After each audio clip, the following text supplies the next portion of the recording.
ಚಾನೆಲ್ಗೆ ಎಲ್ಲರಿಗೂ ಸ್ವಾಗತ. ತುಂಬಾ ಜನ ಲೇಡೀಸ್ ಪ್ರೆಗ್ನೆನ್ಸಿ ಕನ್ಫರ್ಮ್ ಮಾಡ್ಕೋಬೇಕು ಅಂದ್ರೆ ಪೀರಿಯಡ್ ಮಿಸ್ ಆಗೋವರೆಗೂ ವೇಟ್ ಮಾಡ್ತಾರೆ. ಆದ್ರೆ ನಿಮಗ್ ಗೊತ್ತಾ, ನಿಮ್ಮ ಪೀರಿಯಡ್ ಮಿಸ್ ಆಗೋಕ್ಕೂ ಮೊದ್ಲೇ ನಿಮ್ಮ ಬಾಡಿ ಕೆಲವೊಂದು ಕ್ಲಿಯರ್ ಸಿಗ್ನಲ್ಸ್ ನ ಕೊಡುತ್ತೆ. ಆ ಸಣ್ಣ ಪುಟ್ಟ ಬದಲಾವಣೆಗಳನ್ನ ನೀವು ಗಮನಿಸಿದ್ರೆ ಸಾಕು. ಸೊ ಇವತ್ತಿನ ವಿಡಿಯೋದಲ್ಲಿ ನಾನು ಪೀರಿಯಡ್ ಮಿಸ್ ಆಗೋಕ್ಕೂ ಮುಂಚೆ ಯಾವೆಲ್ಲ ಲಕ್ಷಣಗಳು ಕಾಣಿಸ್ಕೊಳ್ಳುತ್ತೆ ಅನ್ನೋದನ್ನ ಡೀಟೇಲ್ ಆಗಿ ಹೇಳ್ತೀನಿ. ಸ್ಕಿಪ್ ಮಾಡದೆ ಪೂರ್ತಿ ವಿಡಿಯೋ ನೋಡಿ. ನೀವು ಕನ್ಸೀವ್ ಆಗೋಕೆ ಟ್ರೈ ಮಾಡ್ತಿದ್ರೆ, ನಿಮ್ಮ ಬಾಡಿಯಲ್ಲಿ ಆಗ್ತಿರೋ ಕೆಲವೊಂದು ಬದಲಾವಣೆಗಳ ಬಗ್ಗೆ ನಿಮ್ಗೆ ಕನ್ಫ್ಯೂಷನ್ಸ್ ಇದ್ರೆ ಈ ವಿಡಿಯೋ ನಿಮ್ಗೆ ಪಕ್ಕಾ ಕ್ಲಾರಿಟಿ ಕೊಡುತ್ತೆ. ಯಾಕಂದ್ರೆ ಪ್ರತಿಯೊಬ್ಬ ಮಹಿಳೆಯ ಬಾಡಿನೂ ಒಂದೇ ತರ ಇರಲ್ಲ. ಆದ್ರೆ ಸೈನ್ಸ್ ಪ್ರಕಾರ ಈ ಲಕ್ಷಣಗಳು 90% ಮಹಿಳೆಯರಿಗೆ ಕಂಡು ಬರುತ್ತೆ. ಸೊ ಬನ್ನಿ ಹಾಗಾದ್ರೆ ಸ್ಟಾರ್ಟ್ ಮಾಡೋಣ. Part 1, day 15 to 20 after ovulation. ಅಂದ್ರೆ ನಿಮ್ಮ ಪೀರಿಯಡ್ ರೆಗ್ಯುಲರ್ ಆಗಿದ್ರು ಪ್ರತಿ 28 ದಿನಕ್ಕೆ ನೀವು ಒಂದ್ಸಲ ಪೀರಿಯಡ್ಸ್ ಆಗ್ತಾ ಇದ್ರೆ, ನೀವು ಪೀರಿಯಡ್ಸ್ ಆದ ದಿನದಿಂದ 15 ದಿನ ಬಿಟ್ಟು ನಿಮ್ಮ ಓವ್ಯುಲೇಷನ್ ಶುರುವಾಗುತ್ತೆ. ಈ ಸಮಯದಲ್ಲಿ ಏನಾಗುತ್ತೆ ಅಂದ್ರೆ, ನಿಮ್ಮ ಅಂಡಾಶಯದಿಂದ ಬಿಡುಗಡೆಯಾದ ಎಗ್ ಸ್ಪರ್ಮ್ ಜೊತೆ ಫರ್ಟೈಲ್ ಆಗಿ ಝೈಗೋಟ್ ಆಗಿ ಬದಲಾಗುತ್ತೆ. ಇದು ನಿಮ್ಮ ಗರ್ಭಕೋಶಕ್ಕೆ ಹೋಗಿ ಅಂಟ್ಕೊಂಡಿರಲ್ಲ, ದಾರಿಯಲ್ಲೇ ಇರುತ್ತೆ. ಅಂದ್ರೆ ಇನ್ನು ಫೆಲೋಪಿಯನ್ ಟ್ಯೂಬ್ ನಲ್ಲೇ ಇರುತ್ತೆ. ಹಾಗಾಗಿ 5 ದಿನಗಳಲ್ಲಿ ನಿಮ್ಗೆ ಯಾವುದೇ ಪ್ರೆಗ್ನೆನ್ಸಿ ಲಕ್ಷಣಗಳು ಹೊರಗಡೆ ಅಷ್ಟಾಗಿ ಕಾಣಿಸ್ಕೊಳ್ಳಲ್ಲ. ಆದ್ರೆ ನಿಮ್ಮ ದೇಹದ ಒಳಗಡೆ ಪ್ರೊಜೆಸ್ಟರಾನ್ ಹಾರ್ಮೋನ್ ಜಾಸ್ತಿ ಆಗೋದ್ರಿಂದ ಕೆಲವೊಂದು ಲಕ್ಷಣಗಳು ಕಾಣಿಸುತ್ತೆ. ಅದ್ಯಾವುದು ಅಂದ್ರೆ ಲೈಟ್ ಆಗಿ ಸುಸ್ತು ಅಂದ್ರೆ ಫಟಿಗ್ ಅನ್ಸ್ಬಹುದು, ಹೊಟ್ಟೆ ಉಬ್ಬಿದಾಗೆ ಅಂದ್ರೆ ಬ್ಲೋಟಿಂಗ್ ಕಾಣಿಸ್ಕೋಬಹುದು, ನಿಮ್ಮ ಮೂಡ್ ನಲ್ಲಿ ಏರುಪೇರು ಕಾಣಿಸ್ಕೊಳ್ಬಹುದು. ಆದ್ರೆ ನೆನ್ಪಿಡಿ, ಪೀರಿಯಡ್ಸ್ ಬರೋ ಮುಂಚೆ ಕೂಡ ಇದೇ ತರದ ಲಕ್ಷಣಗಳು ಕಾಣಿಸ್ಕೊಳುತ್ತೆ. ಆದ್ರೆ ಪ್ರೆಗ್ನೆನ್ಸಿ ಲಕ್ಷಣಗಳಿಗೂ ಪೀರಿಯಡ್ ಸಿಂಪ್ಟಮ್ಸ್ಗೂ ತುಂಬಾನೇ ವ್ಯತ್ಯಾಸ ಇರುತ್ತೆ. ಅದ್ರ ಬಗ್ಗೆ ಡೀಟೇಲ್ ಆಗಿ ಹೇಳ್ತೀನಿ, ಮುಂದೆ ನೋಡ್ತಾ ಇರಿ. Part 2, day 21 to 25 implementation phase. ಈಗ ಬರೋದೇ ಅತಿ ಮುಖ್ಯವಾದ ಹಂತಕ್ಕೆ. ಇದನ್ನ ಇಂಪ್ಲಾಂಟೇಶನ್ ಫೇಸ್ ಅಂತಾನೂ ಅಂತೀವಿ.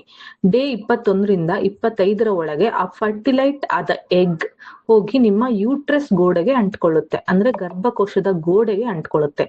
ಇದು ನಡೆದಾಗ ಮಾತ್ರ ನೀವು ಪ್ರೆಗ್ನೆಂಟ್ ಅಂತ ಅರ್ಥ.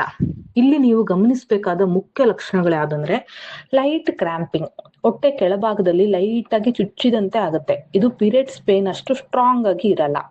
ಸೆಕೆಂಡ್ ಒನ್ ಬಂದು ಇಂಪ್ಲಾಂಟೇಶನ್ ಬ್ಲೀಡಿಂಗ್. ಇದು 1 ಅಥವಾ 2 ಹನಿ ಪಿಂಕ್ ಅಥವಾ ಬ್ರೌನ್ ಕಲರ್ ಸ್ಪಾಟಿಂಗ್ ಆಗಬಹುದು. ಅಂದ್ರೆ ಬ್ಲೀಡಿಂಗ್ ಅಲ್ಲ, ಬಟ್ ಸ್ಪಾಟಿಂಗ್ ಆಗ್ಬಹುದು. Third one body temperature. ನಿಮ್ಮ ಬಾಡಿ ಟೆಂಪರೇಚರ್ ಸ್ವಲ್ಪ ಜಾಸ್ತಿ ಆಗಿ ಜ್ವರ ಬಂದಂಗೆ ಅನ್ಸುತ್ತೆ. ಸೊ ಇಂಪಾರ್ಟೆಂಟ್ ನೋಟ್ ಏನಂದ್ರೆ, ಇಲ್ಲಿ ತುಂಬಾ ಜನ ಮಹಿಳೆಯರು ಇದನ್ನ ಪೀರಿಯಡ್ಸ್ ಅಂತ ಕನ್ಫ್ಯೂಸ್ ಮಾಡ್ಕೊಂಡ್ ಬಿಡ್ತಾರೆ. ಆದ್ರೆ ನೆನ್ಪಿಡಿ, ಇಂಪ್ಲಾಂಟೇಶನ್ ಬ್ಲೀಡಿಂಗ್ ಅಂದ್ರೆ ಬರೀ ಲೈಟ್ ಸ್ಪಾಟಿಂಗ್ ಅಷ್ಟೇ.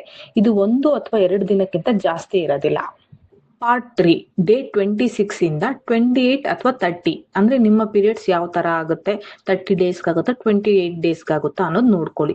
ಸೊ ಪೀರಿಯಡ್ಸ್ ಹತ್ರ ಬಂದ ತಕ್ಷಣ ಈ ಸಿಂಪ್ಟಮ್ಸ್ ಅಂದ್ರೆ ನೀವು ಪ್ರೆಗ್ನೆಂಟ್ ಆಗಿದ್ರೆ ಸಿಂಪ್ಟಮ್ಸ್ ಇನ್ನೂ ಕ್ಲಿಯರ್ ಆಗಿ ಕಾಣಿಸ್ಕೊಳ್ಳೋಕೆ ಶುರು ಆಗುತ್ತೆ. ಯಾಕಂದ್ರೆ ಹಾರ್ಮೋನ್ಸ್ ಏರಿಳಿತ ಶುರುವಾಗಿರುತ್ತೆ.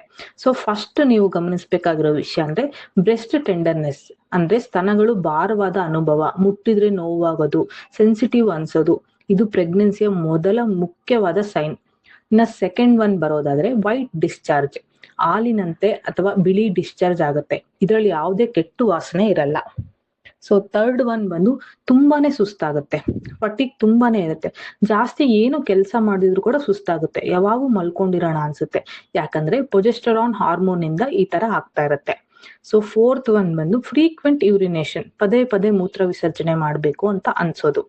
So fifth one mood swings, ಸಣ್ಣ ಪುಟ್ಟ ವಿಷಯಕ್ಕೂ ಕೋಪ ಬರ್ತಾ ಇರುತ್ತೆ, ಅಳು ಬರ್ತಾ ಇರುತ್ತೆ, ಏನೋ ಒಂಥರ ಕಳ್ಕೊಂಡ್ ಭಾವನೆ, ಬೇಗ ಎಮೋಷನಲ್ ಆಗ್ಬಿಡ್ತೀರಾ. ಇಷ್ಟೆಲ್ಲ ನೀವು ಗಮನಿಸಿದ್ಮೇಲೆ ಈಗ ಬರೋದೇ ಕನ್ಫ್ಯೂಷನ್. ಯಾಕಂದ್ರೆ ಇಲ್ಲಿ ಒಂದು ದೊಡ್ಡ ಕನ್ಫ್ಯೂಷನ್ ಇದೆ. ಪ್ರೆಗ್ನೆನ್ಸಿ ಲಕ್ಷಣಗಳಿಗೂ ಮತ್ತೆ ಪೀರಿಯಡ್ಸ್ ಲಕ್ಷಣಗಳು ಆಲ್ಮೋಸ್ಟ್ ಒಂದೇ ತರತ್ತೆ. ಆದ್ರೆ ಇದ್ರ ಮಧ್ಯೆ ಡಿಫ್ರೆನ್ಸ್ ಮಾಡೋದು ಹೇಗೆ? ಫಸ್ಟ್ ವಿಷಯ ನೀವು ಗಮನಿಸಬೇಕಾಗಿರೋದು ನೋವು. PMS ನಲ್ಲಾದ್ರೆ ಪೀರಿಯಡ್ ಸ್ಟಾರ್ಟ್ ಆದ್ಮೇಲೆ ನೋವು ನಿಂತೋಗುತ್ತೆ, ಆದ್ರೆ ಪ್ರೆಗ್ನೆನ್ಸಿ ಕ್ರಾಂಪ್ಸ್ ಲೈಟ್ ಆಗಿ ಕಂಟಿನ್ಯೂ ಆಗುತ್ತೆ. ಸೆಕೆಂಡ್ ಒನ್ ಡಿಸ್ಚಾರ್ಜ್, ಪ್ರೆಗ್ನೆನ್ಸಿಯಲ್ಲಿ ವೈಟ್ ಡಿಸ್ಚಾರ್ಜ್ ಜಾಸ್ತಿ ಇರುತ್ತೆ, PMS ನಲ್ಲಿ ಅಷ್ಟಾಗಿ ಇರಲ್ಲ. ಅಂದ್ರೆ ಪೀರಿಯಡ್ ಟೈಮಲ್ಲಿ ನಿಮ್ಗೆ ಅಷ್ಟೊಂದು ವೈಟ್ ಡಿಸ್ಚಾರ್ಜ್ ಆಗಲ್ಲ. Third one mood swings, periods ಆದಾಗ ಇರಿಟೇಷನ್ ಜಾಸ್ತಿ ಇರುತ್ತೆ, ಆದ್ರೆ ಪ್ರೆಗ್ನೆನ್ಸಿಲಿ ಎಮೋಷನಲ್ ಆಗ್ತೀರಾ, ಅಳು ಬರೋದು, ತುಂಬಾ ದುಃಖ ಆಗೋದು, ಏನೋ ಕಳ್ಕೊಂಡಂಗೆ ಆ ತರ ಆಗುತ್ತೆ. ಆ ತರ ಆಗಿದ್ರೆ ನಿಮ್ಗೆ ಅನ್ನಿಸ್ತಿದ್ರೆ ಜಾಸ್ತಿ ನೀವು ಪ್ರೆಗ್ನೆಂಟ್ ಆಗಿದ್ದೀರಾ ಅಂತ ಅರ್ಥ. ನೆಕ್ಸ್ಟ್ ಪಾರ್ಟ್ ಅಂದ್ರೆ ವೆನ್ ಟು ಟೆಸ್ಟ್. ಈಗ ಎಲ್ರಿಗೂ ಬರೋ ಡೌಟ್, ಯಾವಾಗ ಟೆಸ್ಟ್ ಮಾಡಬೇಕು? ತುಂಬಾ ಜನ ತಪ್ಪು ಮಾಡೋದು ಇಲ್ಲೇ. ಲಕ್ಷಣಗಳು ಕಂಡ ತಕ್ಷಣ ಅಂದ್ರೆ ಪೀರಿಯಡ್ ಡೇಟ್ ಗಿಂತ ಮುಂಚೆನೆ ಟೆಸ್ಟ್ ಮಾಡ್ತಾರೆ. ಆಗ ರಿಸಲ್ಟ್ ಫಾಲ್ಸ್ ನೆಗೆಟಿವ್ ಬರೋ ಚಾನ್ಸಸ್ ಇರುತ್ತೆ. ಯಾಕಂದ್ರೆ ನಿಮ್ಮ ಬಾಡಿಲಿ HCG hormone level test kit ನಲ್ಲಿ ಪತ್ತೆ ಆಗೋ ಮಟ್ಟಿಗೆ ಜಾಸ್ತಿ ಆಗಿರಲ್ಲ. ಸೊ ಬೆಸ್ಟ್ ಟೈಮ್ ಅಂದ್ರೆ ನಿಮ್ಮ ಪೀರಿಯಡ್ ಮಿಸ್ ಆದ 1 ಅಥವಾ 2ನೇ ದಿನದ ನಂತರ, ಅಥವಾ ಓವ್ಯುಲೇಷನ್ ಆಗಿ ಕನಿಷ್ಠ 14 ದಿನಗಳ ನಂತರ ನೀವು ಟೆಸ್ಟ್ ಮಾಡಬೇಕು. ಆಗ ನಿಮ್ಗೆ ಸರಿಯಾದ ರಿಸಲ್ಟ್ ಸಿಗುತ್ತೆ. ನೀವು ಯಾವ ತಪ್ಪುಗಳನ್ನ ಮಾಡಬಾರ್ದು ಅಂದ್ರೆ, ಬೇಗ ಟೆಸ್ಟ್ ಮಾಡಿ ಸುಮ್ನೆ ಟೆನ್ಷನ್ ತಗೊಳ್ಳೋದು. ಪ್ರತಿಯೊಬ್ಬರ ಬಾಡಿನೂ ಬೇರೆ ಬೇರೆ ಇರುತ್ತೆ. ನಿಮ್ಮ ಲಕ್ಷಣಗಳ ಬೇರೆಯವ್ರ ಜೊತೆ ಕಂಪೇರ್ ಮಾಡ್ಕೋಬೇಡಿ. ಅವ್ರಿಗೆ ಹಂಗಾಗಿತ್ತಂತೆ, ನನಗ್ ಆಗ್ತಾನೆ ಇಲ್ಲ ಅಂದ್ರೆ ನಾನು ಪ್ರೆಗ್ನೆಂಟ್ ಅಲ್ವಾ, ಅಥವಾ ನನ್ಗೆ ಪೀರಿಯಡ್ಸ್ ಅಷ್ಟೇನಾ ಅಂತ ನೀವೇ ಟೆನ್ಷನ್ ಮಾಡ್ಕೋಬೇಡಿ. ಸೊ ತುಂಬಾ ಸ್ಟ್ರೆಸ್ ಮಾಡ್ಕೋಬೇಡಿ, ಯಾಕಂದ್ರೆ ಸ್ಟ್ರೆಸ್ ಇಂದ ಕೂಡ ಪೀರಿಯಡ್ ಡಿಲೇ ಆಗೋಗ್ಬಿಡುತ್ತೆ. ನೀವು ಪ್ರೆಗ್ನೆಂಟ್ ಅಲ್ದಿದ್ದು ಪೀರಿಯಡ್ ಬರ್ತಾ ಇದ್ರೆ ನೀವು ಟೆನ್ಷನ್ ಮಾಡ್ಕೊಂಡು ಪೀರಿಯಡ್ ಡಿಲೇ ಆಗಿ ನೀವು ಪ್ರೆಗ್ನೆಂಟ್ ಅಂತ ಇನ್ನೂ ಅನ್ಕೊಂಡು ಇನ್ನೂ ಜಾಸ್ತಿ ಗೊಂದಲ ಮಾಡ್ಕೋತೀರಾ. ಸೊ ಸ್ಟ್ರೆಸ್ ಮಾಡ್ಕೊಳೋದನ್ನ ಆದಷ್ಟು ಅವಾಯ್ಡ್ ಮಾಡಿ. ಇನ್ನ 4th ಒನ್ ಬಂದು ವೈಟ್ ಡಿಸ್ಚಾರ್ಜ್ ನಲ್ಲಿ ಏನಾದ್ರೂ ಸ್ಮೆಲ್ ಬರ್ತಿದ್ರೆ ಅದು ಇನ್ಫೆಕ್ಷನ್ ಇರಬಹುದು. ಅದನ್ನ ಪ್ರೆಗ್ನೆನ್ಸಿ ಅಂತ ತಪ್ಪು ತಿಳ್ಕೊಬೇಡಿ. ಸೊ ನೋಡಿದ್ರಲ್ಲ, ನಿಮ್ಮ ಬಾಡಿ ಕೊಡೋ ಚಿಕ್ಕ ಚಿಕ್ಕ ಸೂಚನೆಗಳನ್ನ ಸರಿಯಾಗಿ ಅಬ್ಸರ್ವ್ ಮಾಡಿ.